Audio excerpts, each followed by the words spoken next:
The following podcast is a production of the Podpire Network. Find and listen to our podcasts at thepodpirenetwork.com or wherever you enjoy your podcast. The Podpire Network, a family of inspired podcasts. Hello, everyone. Welcome to Enabling Motion, the podcast where we bring you the inspiring technology that keeps people moving.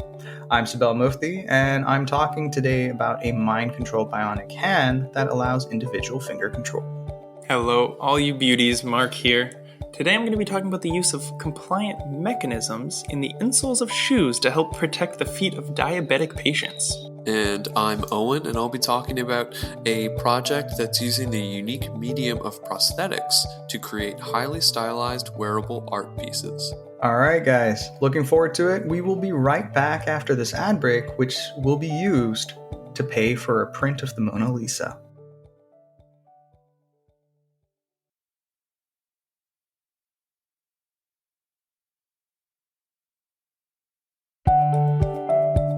Hey everyone, Sibel here. So we're talking about that mind control prosthetic hand. Take a second to imagine a sci-fi movie and imagine a character with an artificial hand. Maybe it looks really sleek, shiny, and futuristic, or it looks really natural, indistinguishable from the character's biological body. Think of Will Smith in iRobot. I'm willing to bet you're imagining them using all their fingers to do something. Maybe they're grabbing something. Maybe they're even playing the piano.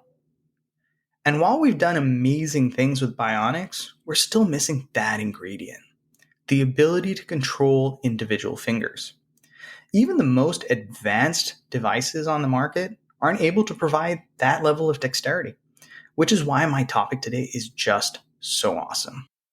Today I'm discussing an artificial upper limb that's combining peripheral nerve interface with sophisticated AI to create a mind-powered device with advanced dexterity. Now, in Enabling Motion, we've discussed various forms of machine interfaces, which is a term for the ways that users interact with the device. Generally, with neural interfaces used for directing prosthetic movements, we have three ways that we can acquire movement intention from the body. First, we can take readings directly from the brain, from a cap over the skull, which gives little data, or using implanted electrodes, which is a risky option involving invasive surgery and potential brain damage. Second, we can take electrical signals from muscles using EMG. This method can also incorporate implanted electrodes or less invasively on the surface of the skin. EMG signals tend to be less specific, though. And using them for controlling prosthetics often involves the user making unintuitive muscle contractions to generate the desired movements. And this can sometimes be patterns like squeeze twice to get the hand to close. So that can take quite a while to learn and train, maybe weeks to months. The third method of acquiring movement information from the body is to take readings from peripheral nerves. These are nerves that are in the limbs of the body. Or in other words, to read the movement information right before it's transmitted into the muscles. This technique, which involves surgically implanting microelectrodes directly into motor nerves, is pretty invasive and could potentially trigger a foreign body reaction. The benefit, though, is that the signal quality is insanely high and truly allows a natural thought to be the driving signal of the device. Marc, you've once explained this to me. Could you please give me a quick explanation about motor and sensory nerves again? Yeah, right. So sensory neurons are going to be what you call afferent, and they are taking information from the periphery and going to the central nervous system, where motor neurons are going to be what you call efferent, and they're taking information from the central nervous system to our muscles. I remember this because efferent is going to effector organs. So it has the EF there. Effector organs being like muscles or organs in your viscera that need to carry out specific things. Cool. So the motor nerves are primarily sending out signals. Is that correct? That's right, yeah. Awesome. Thanks. So this team is utilizing a form of AI called a recurrent neural network. All right, quick shout out to my cousin Zahir, who's a machine learning expert who helped me understand this paper because I really needed that help. So, the team is utilizing a form of AI called a recurrent neural network, which is excellent at building a correlation map between inputs and outputs. The system has 16 microelectrodes implanted into the ends of nerves feeding into the residual limb, looking at signals at 1 second moving windows. The signal waveforms, so that's literally the current coming out of the nerves, that waveform is being analyzed for 14 different types of features.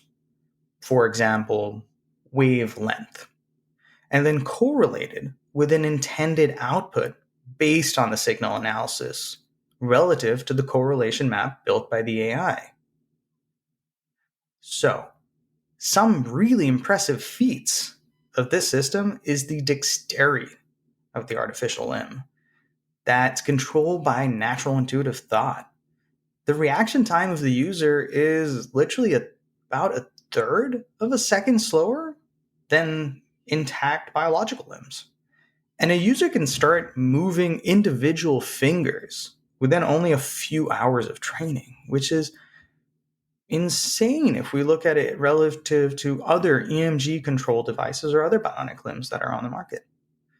The microelectrode technology as well opens up the possibility of potentially sending sensory information back into the body, such as touch or temperature, and opens up a completely new world for the amount of control and potentially feedback we get from prosthetic limbs. It's a very, very exciting bit of technology. And although they've only done it on 3 people so far, definitely looking at this very closely and tracking this lab's work. Thanks for that, Sibel. That's so cool. So, imagine if you weren't able to feel any pain. Going through life without any negative internal or external feelings sounds pretty nice. And in some ways, you could almost see it as a kind of superpower. But not being able to feel does not mean that your body can't be damaged. And in fact, losing the ability to feel pain puts someone in extreme risk of serious injury. Pain systems in our bodies, when functioning properly, provide us with a way to avoid damage and a way to remove ourselves from harmful stimuli and situations. Without it, you run the risk of continuously exposing yourself to harm to the point of severely damaging tissue. Now, this is actually something that some diabetic patients have to deal with on a day-to-day basis. One of the many possible symptoms of diabetes is what is known as peripheral neuropathy. Peripheral meaning in our extremities and neuropathy meaning damage to one or more nerves.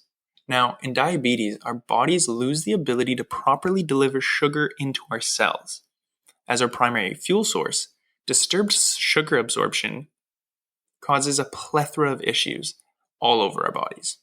One major problem is having chronically high blood pressure, which, among other things, can severely damage nerves in our periphery. Often experienced as numbness, tingling, and sensory loss, diabetic patients need to constantly monitor their skin for damage because they may not be able to feel minor cuts or scrapes.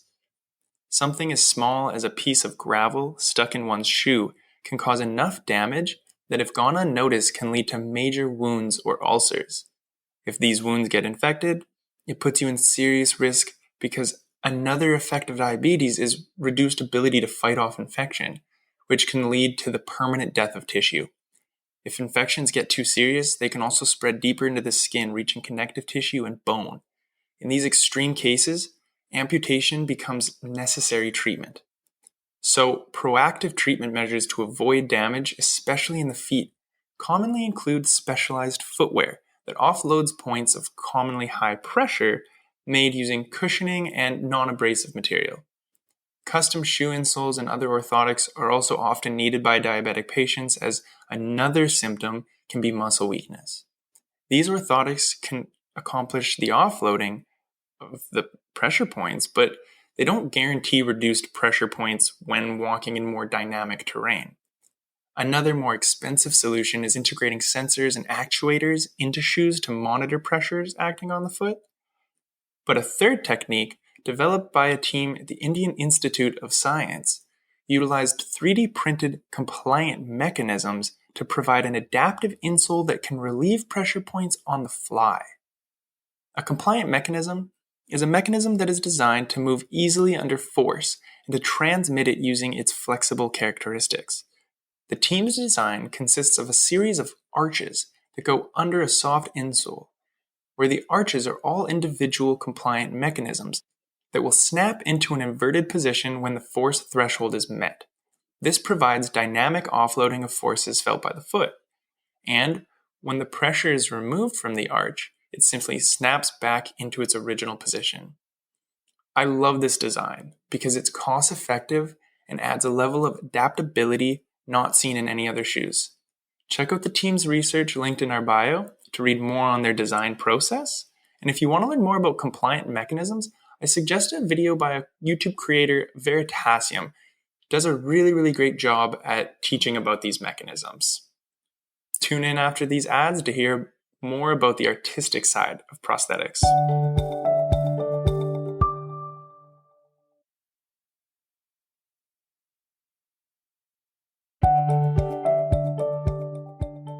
Hi, welcome back.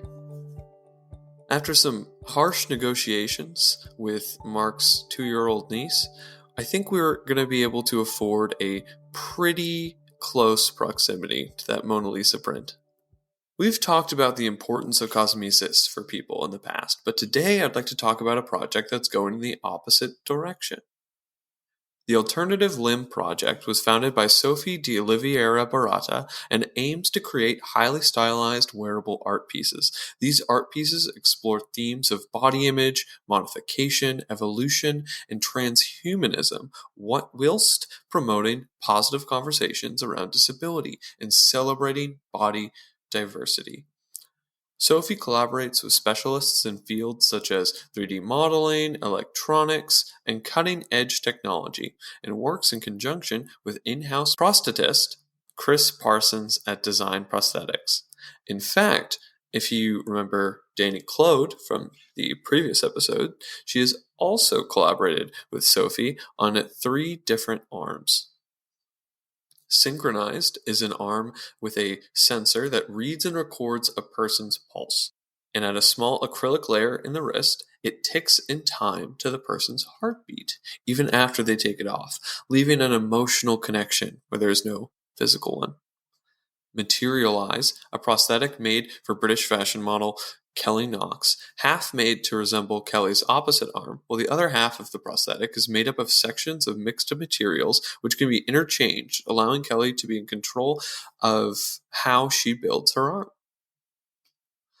Finally, one of my personal favorites for the Alternative Limb Project, the Vine Arm, made of 26 vertebral segments and is designed with a botanical, tentacle, flora, fauna aesthetic, giving off a very extraterrestrial feel. The arm is controlled with pressure sensors and at the feet, similarly to how the third thumb was controlled. In fact, I'd recommend checking out Danny Claude's Instagram at Danny_Claude, as it looks like they're currently working on a Vine Arm 2.0, which I'm extremely excited to see. We don't have time to talk about all of the arms, or all the prosthetics as part of the Alternative Limb Project, so I had Marc and Sibel each pick out their favorites. Marc, what was your favorite pick? Funny, but my favorite is actually the heartbeat. Wow. I'm a sucker for poetry, and that is very poetic and romantic to me. So I like that one. Oh, that's Sibel, awesome. what was your favorite? I love the gadget arm. The gadget arm is literally, so it's designed to be like the Swiss Army knife, and it looks like a vintage thing. They've got like leather, and it's stitched with various gadgets including like a secret compartment and a flashlight and laser and matches and a telescopic and a magnet, and it has a watch and compass and knives, and I think it's just so cool. It's like a steampunk version of what was that guy? Go Gadget? Do Inspector Gadget. Yeah. There it is. There we go. do. Yeah. I really love it. Yeah, if any of our listeners enjoyed us talking about these and want to check any of these out, or some ones that we hadn't had a chance to mention, I really recommend you go to their website, thealternativelimb.com. All right, now I guess it's time to pick our favorites. I'm hoping by making you two pick your favorites of my topic that it's going to sway you a little bit here. Oh, psychological games. Psychological games. I play to win. Well, That's why I'm here. To win. to win. That's what it's about. No, not about It's all the that this education. is Or It's not about the education. It's not. It's about winning. it's a contest It's not. through and It's not through. about the All right. humanitarian aspect of things. It's to win. I see how it is. Every week, I'm here to win. Every week I'm winning. Well, Owen, not because of your attitude, but because of your content. Wow. I do choose yours as my favorite. A huge reason that I got into prosthetics and that I want to pursue this is because I would love to work with artists down the line and create just beautiful things that empower people. So Oh man, you do win, but not because of why you want to. Marc, I could totally see you doing that. That would be wonderful. Yeah, take us along if you ever go down that road, man. Don't forget. Absolutely, yeah. We'll be in touch. Yeah, don't forget us little people. Yeah, I gotta say, personally, I absolutely love the Alternative Live Project. As you guys know, I did my own little life experience with like engineering and art back in the day, but I love the foot insoles because one of my big passions when I was in Pakistan was low cost interventions, and the fact that they've come up with this 3D printed insole that is able to respond to changes dynamically in the forces being applied to a foot, especially, after having my own grandmother who really had such a hard time with her feet when she had, as a diabetic patient. It's so wonderful to see. And it's so adaptable because it's 3D printed and it's customizable, and it's a wonderful bit of innovation. So I have to say I go with that one. Owen, what about you? Yeah, I gotta say, own? I know. I gotta say, I tried so hard. I came out swinging, and I have to admit defeat because my favorite was also Marc's. You know that I am Marc a sucker is the winner for anything that is 3D printed. Wow, I had big talk, and I fell hard. I flew too close to the sun. And Icarus, is that you? My wings have melted, and I am falling. The real winners are the patients, though. The real winners are The real winners are the patients. The real winners are the listeners. Yes, thank you everyone for listening. Message us on Instagram at EnablingMotionPod if you have any thoughts about what you enjoyed today or any topics you'd like us to cover. Listen to us everywhere that podcasts are found. Thank you to the Podpire Network for supporting us and making this happen. We'll be back in 2 weeks, and we're looking forward to talking to you again. Take care.